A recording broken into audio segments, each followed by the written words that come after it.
الحمد لله وكفى وسلام على عباده الذين اصطفى أما بعد فأعوذ بالله من الشيطان الرجيم بسم الله الرحمن الرحيم فبهداه مقتدٍ وقال رسول الله صلى الله عليه وسلم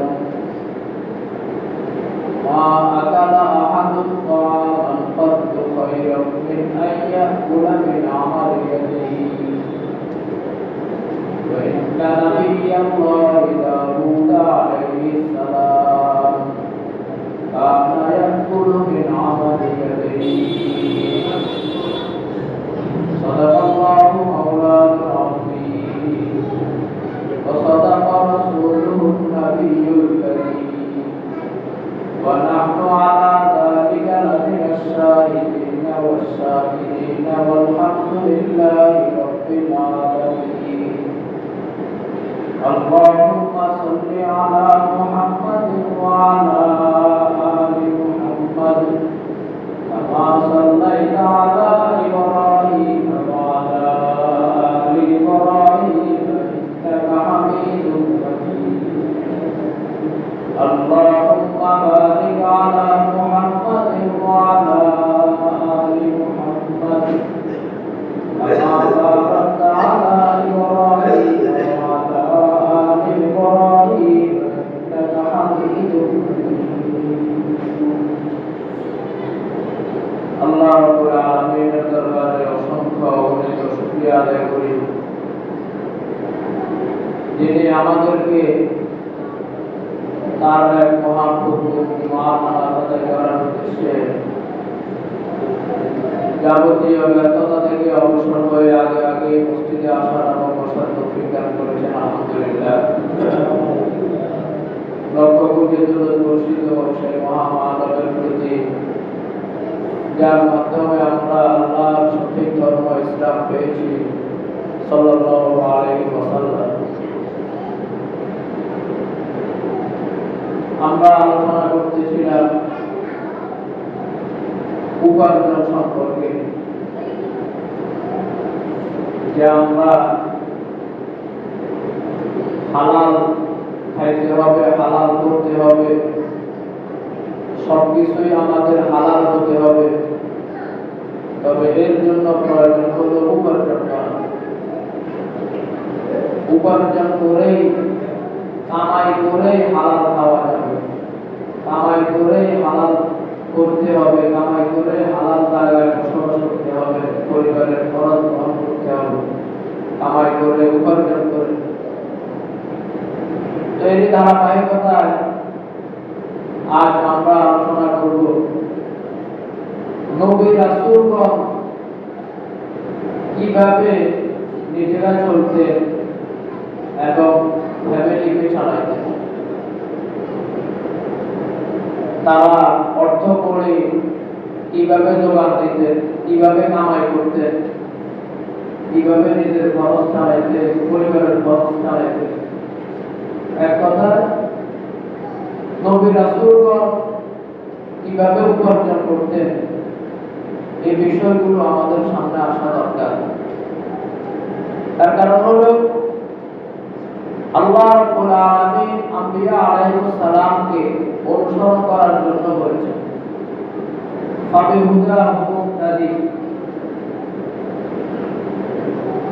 তাদেরকে অনুসরণ করার জন্য আল্লাহর নির্দেশ। সুতরাং এই ক্ষেত্রেও আমাদের দেখা উচিত যে আম্বিয়া আলাইহিস সালাম কিভাবে উপার্জন করতেন, কিভাবে পরিবারের খরচ চালাতেন। তাকে আদৌ কোনো কাজকর্ম করতেন না, বরং নির্ভরশীল হয়ে বসে থাকতেন, উম্মতের দিকে তাকিয়ে থাকতেন যে তারা ইনকাম করে আমাদেরকে দিবে আর আমরা খাবো। মানে তারা কি করে পরিবার চালাইতেন, নিজেদের খরচ, পরিবারের খরচ কিভাবে চালাইতেন, এই জিনিসগুলো আমাদের সামনে আসা দরকার। এই জিনিসগুলো আমরা দেখলে তখন অবাক লাগে যে আল্লাহ এই শ্রেষ্ঠ বান্দারা তারা কখনো অলস বসে থাকেন না, অবসর পড়ে থাকেন না,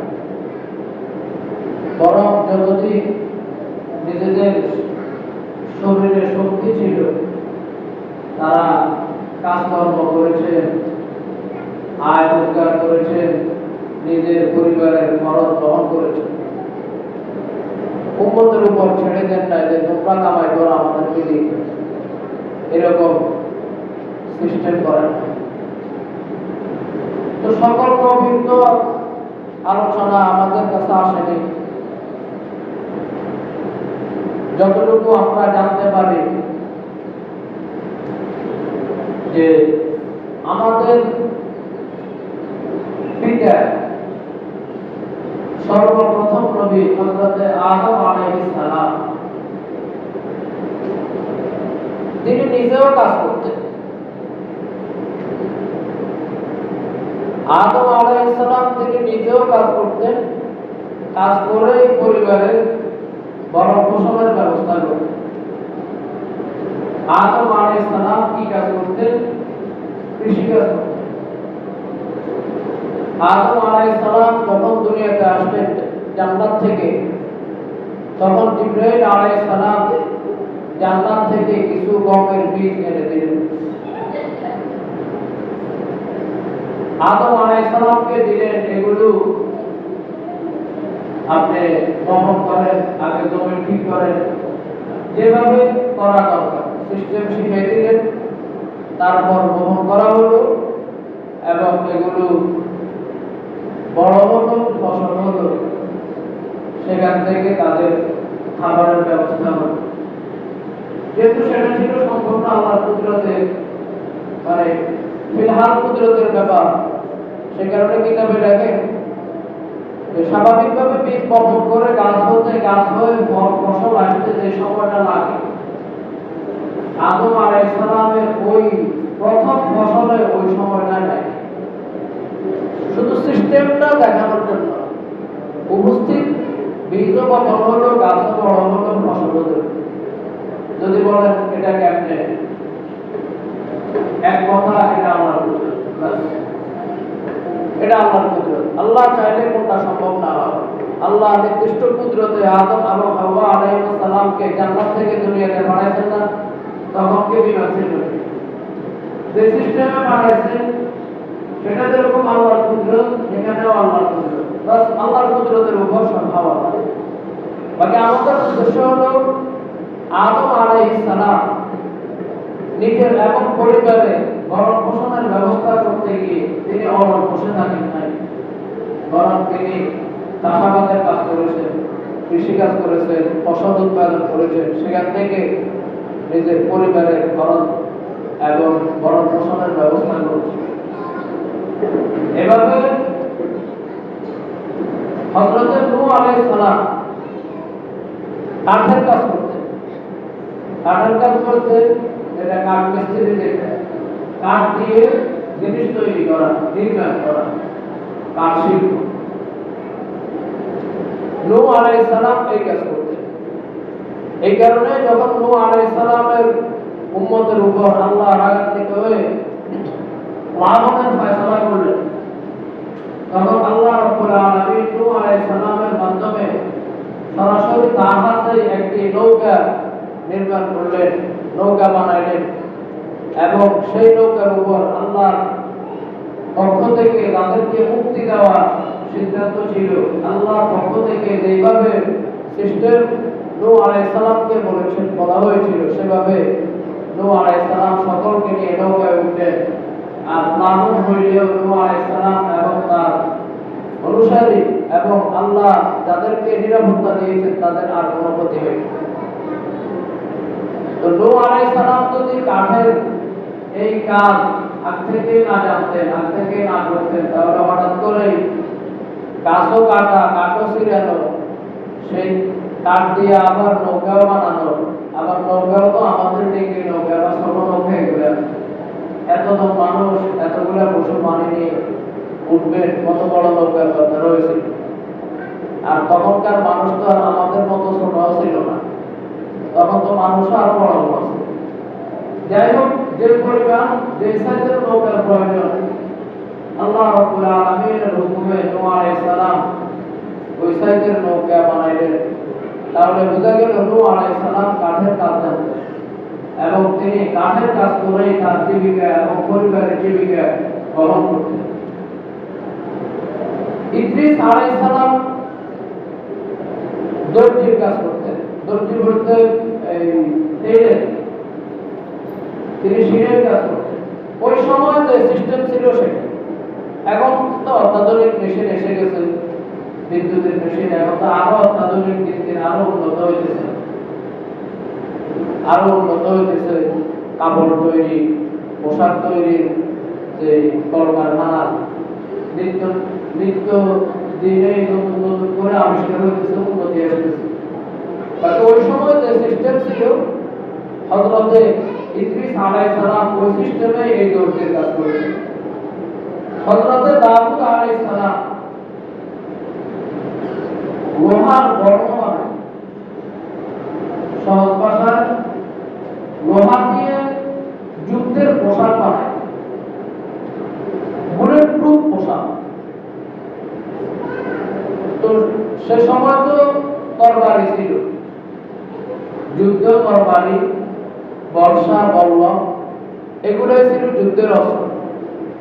তো যেন যোদ্ধা বা মুজাহিদের গায়ে যেন তরবারির আঘাত না লাগে, বর্ষা বল্লমের যেন আঘাত না লাগে, সেজন্য লোহার এক ধরনের পোশাক বানানো হতো, লোহার পোশাক। দাউদ আলাইহিস সালাম ওই পোশাকটা বানায়। আল্লাহ রাব্বুল আলামিনের বিশেষ কুদরত, দাউদ আলাইহিস সালামকে আল্লাহ রাব্বুল আলামিন এক বিশেষ ক্ষমতা দান করেছেন। স্বাভাবিকভাবে লোহাকে নরম করতে হলে আগুনে পুড়তে হয়, পর্যাপ্ত পরিমাণে আগুনে পুড়লে তারপরে লোহা একটু নরম হয়, এরপরে হাতুড়ি দিয়ে এটাকে এই পিটে যে সাইজে বা যে কাজ করা দরকার ওই কাজ করতে হয়। এটা তো স্বাভাবিক, মানুষ অন্য মানুষ লোহা দিয়ে কাজ করতে গেলে এরকম করতে হবে। আগে সেটাকে গরম করতে হবে, গরম করে নরম করতে হবে, তারপরে হাতুড়ি দিয়ে বা এখন তো অত্যাধুনিক মেশিনে আছে, মেশিন দিয়ে এটাকে কি করতে হয়, এটাকে সাইজ মতো আনতে হয়। বাঁকা করা, সোজা করা, চ্যাপ্টা করা, গাঢ় করা, যা করা এটা এভাবে করতে হয়। কিন্তু আল্লাহ রাব্বুল আলামিন দাউদ আলাইহিস সালামের হাতে এক বিশেষ শক্তি দান করেছেন। দাউদ আলাইহিস সালাম লোহা হাতে নিলে লোহা পুরো নরম হয়ে যেত। আল্লাহ স্পষ্টভাবে কোরআনে বলেছেন, ওয়া আলানাহুল হাদীদ, আমি দাউদের জন্য লোহাকে নরম করে দিয়েছি। তিনি লোহা হাতে নিলে এটা নরম হয়ে যেত। আমরা যেরকম একটা সুতা হাতে নিয়ে সুতা এটাকে যেমন চাইবো তেমনি এটাকে ঘুরাইতে পারবো, এটাকে পাকাইতে পারবো, এটাকে ছেড়তে পারি, এটাকে একটার সাথে আরেকটা মিলাইতে পারি। মানে সুতা আমাদের কাছে যেমনটা ইজি, দাউদ আলাইহিস সালামের হাতে লোহা এরকম ইজি ছিল। তিনি লোহা ধরে বর্ম বানানোর জন্য, সেটা তো আপনার মনে করেন নির্দিষ্ট সাইজে এগুলো রিং বানাইতে হয়। এখনকার মনে করেন এই যে শিকলগুলো নির্দিষ্ট সাইজে রিং বানিয়ে তো একটার সাথে একটা লাগিয়ে এরপরে রিং শিকল হয়। তারপরে স্বর্ণকাররা নির্দিষ্ট সাইজে তার কেটে কেটে এরপরে তারা স্বর্ণের হার বানায় বা স্বর্ণের জিনিসগুলো বানায়। তো লোহার পোশাক বানাইতেও এরকম নির্দিষ্ট সাইজে এটা ফোকর করতে হবে, নির্দিষ্ট সাইজে এটার গর্ত করতে হবে, এটার ফুক বাহির করতে হবে, একটার সাথে আরেকটা জোড়া লাগানোর মতো সিস্টেম করতে হবে। যদি কথার কথা বল্টু হলে বড়, নাট যদি হয় শিখো, তাহলে কি কাম হবে? একটার সাথে তো একটা মিলবে না। এই যে জয়েন্টগুলো ঠিক পৌঁছাইতে হবে। আল্লাহ রাব্বুল আলামিন দাউদ আলাইহিস সালামকে এটা শিখিয়ে দিয়েছেন যে কোন জয়েন্ট কিভাবে করতে হবে, তাহলে কিভাবে একটার সাথে একটা মিলিয়ে এটা মিলিয়ে থাকবে আর ছুটে যাবে না, এটা হস হবে না, এটা টাইট থাকবে। মানে এই শিল্পগুলো দাউদ আলাইহিস সালামকে শিখিয়ে দিলেন। আর দাউদ আলাইহিস সালামকে বললেন যে যেভাবে শিখানো হলো বা নির্দিষ্ট পরিমাণে প্রত্যেকটা পয়েন্ট তুমি তৈরি করবে আর সেভাবে রাখবে।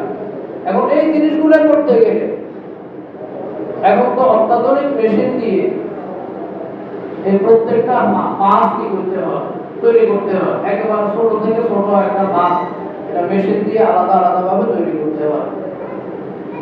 দাউদ আলাইহিস সালাম হাতে একটা আঙ্গুল দিয়ে করলে লোহাকে এভাবে আঙ্গুল দিয়ে কাজ করলে এটা যে সাইজে করতে চাইতে সেই সাইজে হয়ে যায়। হয়তো কোনো গরম করার আগে না ফিটে নেই, কোনো কিছুই করার আগে যেভাবে চাইতেন ওইভাবে ফুকন হইতো, যেভাবে চাইতেন ওইভাবে রিং হইতো, যেভাবে চাইতেন ওইভাবে আংটা হয়ে যেত, পয়েন্টগুলো ওইভাবে তৈরি হয়ে যেত। এটা নিয়ে আলাদা তেমন বেশি কষ্ট করতে হইতো। তো এভাবে কাজ করে দাউদ আলাইহিস সালাম লোহার এই পোশাকগুলো বানাইতেন। এই পোশাকগুলো অনেক দামে, ওই সময়ও প্রচুর চড়া দামে এগুলো বিক্রি হতো। কেউ বলে যে 10,000 দিরহামে একটা বিক্রি করা হতো। এক একজন এক এক রকমের দাম বলে। বাকি আমাদের কথা হলো ওই সময় যে দামে বিক্রি করা যাইতো ওই দামে বিক্রি করতে। আর দাউদ আলাইহিস সালাম এই অর্থ উপার্জন দিয়ে নিজের এবং পরিবারের খরচ বহন করতেন এবং একটা বড় একটা অংশ তার বনি ইসরায়েলের লোকদের জন্য খরচ করতেন। না ইনকাম করতেন, সব আবার নিজেও খরচ করতেন। তাফসীরের কিতাবে লাগে তিনি বনি ইসরায়েলের মানে মানুষের জন্য তাদের রুটির ব্যবস্থা করতেন, তাদের খাবারের ব্যবস্থা করতেন তার ইনকাম থেকে। অবাক লাগে না? যেখানে উম্মত কামাই করে নবীকে খাওয়ানোর কথা, সেখানে নবী কামাই করে উম্মতকে খাওয়ায়। তারপরে হযরত মূসা আলাইহিস সালাম বকরি চড়াইতেন। এমনকি তিনি তো নির্দিষ্ট মেয়াদ পর্যন্ত হযরত শুআয়ব আলাইহিস সালামের বকরিও চড়াইছেন। নির্দিষ্ট একটা মেয়াদ পর্যন্ত সে এক বড় কাহিনী, আমি এখন সেদিকে যাব না। তো শুআয়ব আলাইহিস সালাম তো আরেক নবী, হযরত মূসা আলাইহিস সালাম এক নবী হয়ে আরেক নবীর বকরি চড়াইতেন বিনিময় হিসেবে। হযরত ইব্রাহিম আলাইহিস সালাম তিনি কৃষিকাজ করতেন, ফসল উৎপাদন করতেন। হযরত ইব্রাহিম আলাইহিস সালাম, হযরত সালেহ আলাইহিস সালাম ব্যবসা বাণিজ্য করতেন। হযরত সুলাইমান আলাইহিস সালাম, আল্লাহ রাব্বুল আলামিন তো সুলাইমান আলাইহিস সালামকে গোটা দুনিয়ার বাদশাহী দান করেছেন। এরপরেও কিতাবে লেখা হযরত সুলাইমান আলাইহিস সালাম গাছের পাতা দিয়ে বিভিন্ন পাত্র টুকরি বানাইতেন। এটা এখন আমাদের বাঁশ দিয়ে বিভিন্ন ওড়ালাই এগুলা বিভিন্ন টুকরি বানায় না, থলে টলে বিভিন্ন জিনিস বিভিন্ন পাত্র বানায় না, এইরকম এখন তো আরো ডিজিটাল হয়ে বিভিন্ন প্লাস্টিকের জিনিস, তারপরে এই যে এখন ইত্যাদি এই সেই কত জিনিস আবিষ্কার হইল, এগুলা বানিয়ে জিনিস বানানো হয়। তো হযরত সুলাইমান আলাইহিস সালাম গাছের পাতা দিয়ে বিভিন্ন টুকরি বানাইতেন আর এগুলা বিক্রি করতেন। বোঝানোর উদ্দেশ্য হইল নবীগণ অলস বসে থাকতেন না, তারা কাজ করতেন এবং নিজের ও পরিবারের খরচ বহন করতেন নিজেরা কামাই করে। হযরত ঈসা আলাইহিস সালাম কিভাবে চলতেন? এক্ষেত্রে একটা সিস্টেম হলো হযরত মারিয়াম আলাইহিস সালাম কাজ করতেন। মারিয়াম আলাইহিস সালাম সুদের কাজ করতেন। সুদের কাজ করে সেই উপার্জন দিয়ে তার এবং পুত্র ঈসা আলাইহিস সালামের খরচ বহন করতেন। এছাড়া ঈসা আলাইহিস সালাম আরেকটা কাজ করতেন, সেটা হলো এখন আমাদের ধানের শীষ বা ছড়া এগুলা থেকে যখন ধান সরানো হয়, তো মালিকরা বা গৃহস্থরা তো ধান সরিয়ে ধানগুলো আলাদা করে নিয়ে যায় আর ক্ষেত শীষগুলো এক সাইডে রাখে দেয়। জমিনে, খেতে, রাস্তায় বিভিন্ন ধানের শীষ, ধানের ছড়া পড়ে থাকে। তো আমি আগে দেখছি, এখন অবশ্যই এটা দেখা যায় না, যে ছোট পোলাপা এই ধানের এই ছড়াগুলো কুড়িয়ে কুড়িয়ে নেয়, নিয়ে এগুলা দেখা গেল যে একটা জমি থেকে যদি কুড়ায় তাহলে অনেকগুলো হয়। মোটামুটি এগুলো থেকে মারায় আবার কবুতর বা কারো প্রয়োজনে নিজেদের জন্য দানের একটা ব্যবস্থা হয়ে যায়। অনেক ছড়া এভাবে পাওয়া যায়, এখন অনেকদিন পর্যন্ত দেখি না। তো ঈসা আলাইহিস সালাম এই কাজ করতেন, যে বিভিন্ন শস্য, গম, ধান বা ওইখানে ওই সময় যে শস্য ছিল ওই শস্যের শীষ থেকে শীষগুলো পুড়িয়ে দিতেন। আবার মানুষের ক্ষেত থেকে কেটে নিতেন না, ওইটা তো হইল চুরি। আরেকজনের ক্ষেতের মধ্যে আপনি যদি গরু ছাড়ি দেন, ক্ষেতের আইডের কিনাতে গরু ছাড়ি দিলেন, আর গরু ইচ্ছে করে গরু ক্ষেতের আইডের কিনাতে বাঁধে দিলেন, ওইটা তো হবে অপরাধ। এটা হলো মালিকরা স্বাভাবিকভাবে যখন ধান মারিয়ে নিয়ে যায়, তারপরে যে শীষগুলো, ছড়াগুলো এলোমেলো পড়ে থাকে, এগুলো কুড়াইলেও অনেক হয়, কুড়াইতে চাইলে অনেক পাওয়া যায়। তো ঈসা আলাইহিস সালাম এটাও করতেন। এটা কোনো দোষের কিছু নয়, এগুলো কোনো দোষের কিছু নয়। নিজে কাজ করতেন, কাজ করে নিজের জীবিকার ব্যবস্থা করতেন, এটা বহুত ভালো। কিন্তু যদি তিনি চাইতেন বাপ ধরে বসে থাকতেন আর বলতেন তোমরা আমাকে 1,000 কেজি করে দিয়ে দাও, পাইতেন না? পাইতেন, কিন্তু কিন্তু সেটা কোনো উত্তম সিস্টেম হতো না। রাসূলুল্লাহ সাল্লাল্লাহু আলাইহি ওয়াসাল্লাম বলেন, মা আকালা আহাদুন তাআমান কাত্তু খায়রাম মিন আইয়াকুলা মিন আমালি ইয়াদিহি। নিজের হাতে কামাই করা যে খাবার, সেটা থেকে উত্তম খাবার আর কিছুই হতে পারে না। নিজের কামাই করা, রুজি করা অর্থ দিয়ে যে খাবারের ব্যবস্থা করা হয়, সেই খাবারের চেয়ে উত্তম আর কোনো খাবার হতে পারে না। তারপর রাসূলুল্লাহ সাল্লাল্লাহু আলাইহি ওয়াসাল্লাম বোঝানোর জন্য বললেন, ওয়া ইন্না নাবিয়্যাল্লাহি দাউদ আলাইহিস সালাম কানা ইয়াকুলু মিন আমালি ইয়াদিহি। দাউদ আলাইহিস সালামও নিজে হাতে কাজ করে নিজের হাতের কামাই থেকে খাইতেন, অন্যের উপর ভরসা করে বসে থাকতেন। এজন্য কামাই করা, উপার্জন করা এগুলো দোষের কিছু নয়, বরং উপার্জন না করে অলস বসে থাকা হলো দোষ। উপার্জন যে কোনো ভাবে হতে পারে, তবে নিয়ত এবং তরিকা ঠিক রেখে উপার্জন যে যেটাই করুন। হালাল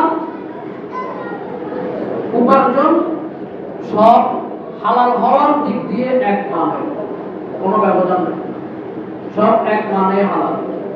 এই কারণে যার পক্ষে যে তরিকায় উপার্জন করা সম্ভব, সে ওই তরিকায় উপার্জন করতে হবে। তো নবীগণ কেউ কৃষি কাজ করেছেন, কেউ সুতার কাজ করেছেন, কেউ টুকরি বানাইতেন, কেউ হয়তো বা মহাকর্ম বানাইতেন, কেউ শিলের কাজ করতেন, দর্জির কাজ করতেন। যার পক্ষে যেভাবে সম্ভব ছিল তিনি সেভাবে কাজ করতেন, সেভাবে কাজ করতেন এবং জীবিকা উপার্জন করতেন। আমাদের নবীজি সাল্লাল্লাহু আলাইহি ওয়াসাল্লাম ব্যতিক্রম ছিলেন না, তিনিও কর্মঠ ছিলেন এবং কাজ করেই তিনি জীবিকা উপার্জন করতেন এবং ফ্যামিলির খরচ বহন করতেন কাজ করে। তিনি বকরি চড়াইতেন, বনু সাদ পুত্র ছিলেন, সেখানে তিনি শৈশবকালে বড় হয়েছেন। তো তারা মেষপাল, বকরি পাল এগুলো তাদের ছিল পেশা। সেখানে থাকার কারণে তিনি বকরি চড়াইতেন অর্থের বিনিময়ে। তারপরে যখন তিনি আপন পুত্র আসলেন, বনু হাশিমের সিস্টেম ছিল ব্যবসা। এক এক অঞ্চলের মানুষ এক এক পেশায় অভ্যস্ত থাকে। এটা খোদার কুদরতি সিস্টেম। এক এক অঞ্চলে দেখা গেল যে এই অঞ্চলের মানুষ বেশি কৃষিকাজ করে, কোন অঞ্চলের মানুষ বেশি বিদেশে চলে যায়, কোন অঞ্চলের মানুষ বেশি ব্যবসা বাণিজ্য করে। এটা এক একটা অঞ্চলের মানুষের মানসিকতা বা সামর্থ্য সবকিছু মিলিয়ে বনু হাশিম ব্যবসা বাণিজ্য করতে। রাসূলুল্লাহ সাল্লাল্লাহু আলাইহি ওয়াসাল্লামের কাছে ব্যবসা করার মতো সেরকম পুঁজি ছিল না। তখন রাসূলুল্লাহ সাল্লাল্লাহু আলাইহি ওয়াসাল্লাম ব্যবসা করতে না পেরে প্রথমে তিনি বকরি চড়াইতেন, কারো বকরি চড়াইতেন, সেটার বিনিময় নিতেন। এভাবেও তিনি জীবিকা উপার্জন করেছেন এবং তিনি পরবর্তীতে ব্যবসা বাণিজ্য করতেন। তো ব্যবসা করার জন্য তো পুঁজি দরকার। এখন পুঁজি সেই পরিমাণে কই পাবে, কে দিবে পুঁজি? বাপ তো নাই, মাও নাই, এই লোকটাকে কে পুঁজি দিবে? তো রাসূলুল্লাহ সাল্লাল্লাহু আলাইহি ওয়াসাল্লাম তার কাছে যে পরিমাণ সামর্থ্য ছিল তা তো নিলেন এবং পাশাপাশি অন্য লোক থেকে টাকা নিলেন পার্টনার হিসেবে, যে আমি ব্যবসা করব, আপনিও আমার সাথে পুঁজিতে শরীক হবেন, তারপর লাভ আমাদের মাঝে ভাগাভাগি হবে, নির্দিষ্ট চুক্তি অনুযায়ী লাভ হবে ভাগাভাগি। আমরা যেরকম অনেকে টাকা থাকলে টাকা ব্যবসার উপরে লাগিয়ে রাখি, তো এরকম রাসূলুল্লাহ সাল্লাল্লাহু আলাইহি ওয়াসাল্লামের কাছে টাকা ব্যবসার উপরে লাগাইতো মানুষ। তো রাসূলুল্লাহ সাল্লাল্লাহু আলাইহি ওয়াসাল্লামের আমানতদারিতার বিশ্বস্ততার তো কোনো তুলনা ছিল না। একটা পর্যায়ে এরকম একজন বিশ্বস্ত ব্যবসায়ীর সন্তান হযরতে খাদিজা রাদিয়াল্লাহু আনহা পাইলেন, রাসূলুল্লাহ সাল্লাল্লাহু আলাইহি ওয়াসাল্লামের প্রথম স্ত্রী। তো খাদিজা রাদিয়াল্লাহু আনহা যখন এরকম একজন বিশ্বস্ত ব্যবসায়ীর সন্তান পাইলেন, তিনিও এই সুযোগ হাতছাড়া করেন নাই। তিনিও রাসূলুল্লাহ সাল্লাল্লাহু আলাইহি ওয়াসাল্লামের কাছে পুঁজি দিলেন নির্দিষ্ট শর্তে, নির্দিষ্ট চুক্তিতে, যে ব্যবসা করেন আর সেখান থেকে লাভ হবে ভাগাভাগি। রাসূলুল্লাহ সাল্লাল্লাহু আলাইহি ওয়াসাল্লামের বিশ্বস্ততা দেখুন, যখন খাদিজাতুল কুবরা রাদিয়াল্লাহু আনহা সরাসরি নিজেই দেখতে পাইলেন, নিজেই রাসূলুল্লাহ সাল্লাল্লাহু আলাইহি ওয়াসাল্লামের বিশ্বস্ততা প্রত্যক্ষ করলেন, তখন রাসূলের প্রতি আরো বেশি মুগ্ধ হলেন। তারপর তো রাসূলুল্লাহ সাল্লাল্লাহু আলাইহি ওয়াসাল্লামকে বিয়ের প্রস্তাব দিলেন। আল্লাহর হুকুমে রাসূল সাল্লাল্লাহু আলাইহি ওয়াসাল্লাম বিয়ের প্রস্তাব গ্রহণ করলেন এবং তাদের মধ্যে বিয়ে শাদী হলো, সন্তান সন্ততি হলো। তো বলতেছিলাম রাসূলুল্লাহ সাল্লাল্লাহু আলাইহি ওয়াসাল্লাম এরকম ব্যবসা করেও তার জীবিকা উপার্জন করতেন, নিজের এবং পরিবারের খরচ বহন করতেন। তিনি অলস বসে থাকতেন না। রাসূলুল্লাহ সাল্লাল্লাহু আলাইহি ওয়াসাল্লাম নিজেই নয়, বরং তার সাহাবায়ে কেরামকেও কাজকর্মের উপর উদ্বুদ্ধ করতেন। শুধু যে নামাজ পড়তে বলতেন এমন নয়, শুধু যে টুকিটাকি ইবাদত করতে বলতেন এমন নয়, বরং মানুষকে কর্মমুখ করা, মানুষকে শ্রমজীবী করা, কর্মজীবী করার ক্ষেত্রে রাসূলুল্লাহ সাল্লাল্লাহু আলাইহি ওয়াসাল্লাম অনেক অবদান রেখেছেন। একবার একজন সাহাবী তিনি খুব সংকটে পড়লেন এবং ঘরে খাবারের কোনো ব্যবস্থা নাই। তো তিনি রাসূলুল্লাহ সাল্লাল্লাহু আলাইহি ওয়াসাল্লামের কাছে এসে বললেন যে ইয়া রাসূলুল্লাহ, এই অবস্থা, ঘরওয়ালারা যেরকম ক্ষুধার্ত আছে, মনে হয় আমি বাড়িতে ঘরে ফিরে যেতে যেতে কেউ এখানে মারাও যেতে পারে। পরিস্থিতি এরকম, ক্ষুধার যন্ত্রণা সবাই কাতরাচ্ছে, আমি আপনার কাছে আসলাম, যাইতে যাইতে হয়তো এই ফাঁকে কেউ মারাও যেতে পারে। রাসূলুল্লাহ সাল্লাল্লাহু আলাইহি ওয়াসাল্লাম বললেন, ঠিক আছে, তুমি একটা কাজ করো, তুমি ঘরে গিয়ে দেখো কিছু পাও কিনা, মানে বিক্রি করার মতো কিছু পাও কিনা। সে ঘরে গিয়ে একটা চাটাই আর একটা পানির পাত্র, এখন পানির পাত্র এটা আমাদের এই সমস্ত গ্লাস, জগ, মগ ইত্যাদি, তখন যা ছিল, বাস পানির পাত্র একটা আর একটা চাটাই নিয়ে আসলেন। রাসূলুল্লাহ সাল্লাল্লাহু আলাইহি ওয়াসাল্লাম উপস্থিত সাহাবায়ে কেরামের মধ্যে ঘোষণা দিলেন, কেউ আমার কাছ থেকে এগুলো কিনবে কিনা, এক দিরহাম এর বিনিময়ে কেউ কিনবে কিনা। একজন সাহাবী বললেন, ইয়া রাসূলুল্লাহ, আমি কিনব। রাসূলুল্লাহ সাল্লাল্লাহু আলাইহি ওয়াসাল্লাম বললেন, আচ্ছা এর চেয়ে বেশি দামে কেউ কিনবে কিনা। আরেকজন দাঁড়িয়ে বললেন, ইয়া রাসূলুল্লাহ, আমি 2 দিরহামের বিনিময়ে কিনব। রাসূল সাল্লাল্লাহু আলাইহি ওয়াসাল্লাম তাকে দিয়ে দিলেন যে ঠিক আছে, তাহলে তুমি